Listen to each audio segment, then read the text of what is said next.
Yes, this is the ghetto. All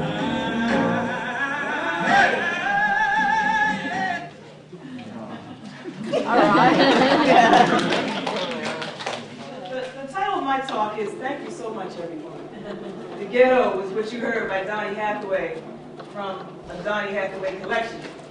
And the title of my talk is Obscured Lives, Hidden Histories, Take Two, or Narratives Which Otherwise Have Yet to Be Told.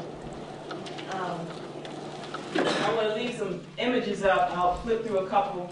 I'm going to stay on this one, New Orleans, December 2007. I'll actually get to that in a second. So let me start and try to stick to my script so that we have enough time for conversation. In the opening paragraph of his essay entitled Many Thousands Gone, which first appeared in 1951 and was reprinted in his 1955 collection of essays entitled Notes of a Native Son, James Baldwin wrote, "It is only in his music, which Americans are able to admire because a protective sentimentality limits their understanding of it, that the Negro in America has been able to tell his story. It is a story which otherwise has yet to be told and which no American is prepared to hear. As is the inevitable result of things unsaid, we find ourselves until today oppressed with a dangerous and reverberating silence, and the story is told compulsively in symbols and signs and hieroglyphics." In this essay, Baldwin goes on to discuss Richard Wright's famed native son, the literary vigor of the squalid tenements in the Chicago ghetto. Baldwin argues that vigor, far from being fully rendered, instead remains trapped by the ever seemingly present, even if not readily seen, American narratives that are more comfortable with imagining or dealing with black people as social problems. In other words, as a, quote, a social symbol revelatory of social disease and prophetic of disaster, end quote. According to Baldwin, while readers may end up empathizing with vigor and even think they understand him, in truth, they are really intoxicated by a strangely familiar and alluring, brutalizing myth. Why a myth?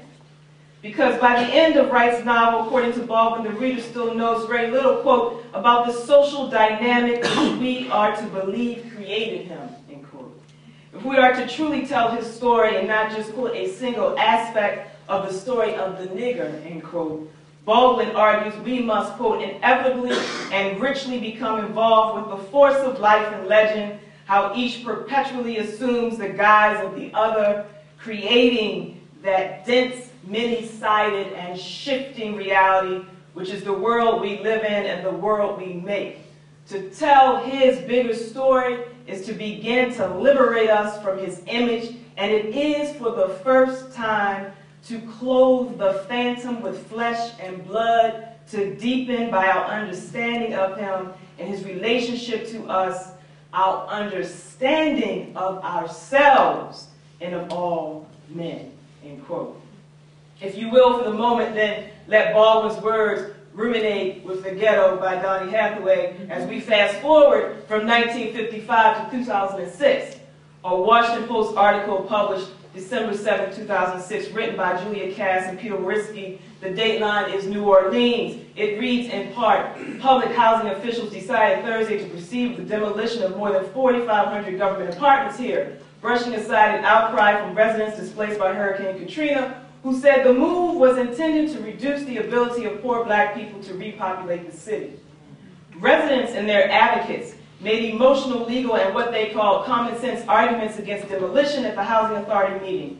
Quote, "The day you decide to destroy our homes, you will break a lot of hearts," said Sharon Pierce Jackson, who lived in one of the now closed projects slated to be razed. Quote, "We are people. We are not animals," end quote. So Baldwin's 1955 critique and Sharon Pierce Jackson's 2006 should be by now anyway matter-of-fact statement that we are not animals serve as prophetic reminders of the ways in which the, quote, force of life and legend, end quote, or the material realities and ideology shape the narratives we convey and imbibe, as well as the stories which otherwise have yet to be told. black men and black women, particularly the most demonized and marginalized in society, those who live on the margins of the margin, those deemed deviant, disreputable, or otherwise disgraceful, and their lives, their relationships, and their actions are still often absent, invisible, incompletely rendered, or phantasmal. What does this have to do with the history and historical rendering of the civil rights movement or the black freedom struggle more broadly construed? Well, I would argue that for similar reasons, the current contours of historical narratives of the black freedom struggle need to be interrogated for the governing mentalities they uphold and reconfigured in order to elucidate the questions we have yet to ask and the stories which otherwise have yet to be told. In other words, I want to suggest that as scholars, we need to liberate ourselves from the traditional liberation narratives, narratives that often don't include or render understandable, let alone put flesh and blood on, the types of marginalized black men perceived as biggers and the types of marginalized black women perceived as animals, or the social dynamics which created them and us. What I'd like to do with the remainder of my time is provide some examples from my own and others' research which has attempted to complicate, trouble, interpenetrate, and reimagine black freedom struggles. So here we go. Let the people speak. Obscured lives, hidden histories, take 2, or narratives which have otherwise yet to be told in 3 parts. Part 1. Urban struggles of low-income black women who are subsidy-reliant. For the most part, low-income peoples, and particularly low-income black women's struggles for human dignity, remain outside of the prevailing historical narratives of black freedom struggles. Rarely have low-income black women's concerns and demands been recognized historically or in contemporary times as reasonable and viable critiques of U.S. democracy, as critical components and trenchant critiques of post-World War II black liberation struggles, or as telling and legitimate responses exposing the oppressive or ineffective apparatus of the state. By putting the obscured lives and hidden struggles of, in particular, low-income black women at the center of the analysis, some recent historical studies have made that critical contribution, those critical interventions to the historiography, by exploring race, gender, and state power on the urban political terrain, and complicating scholarly black freedom narratives that overall still ignore the historical experiences and political parlance of some of the most marginalized and publicly demonized black citizens in the United States.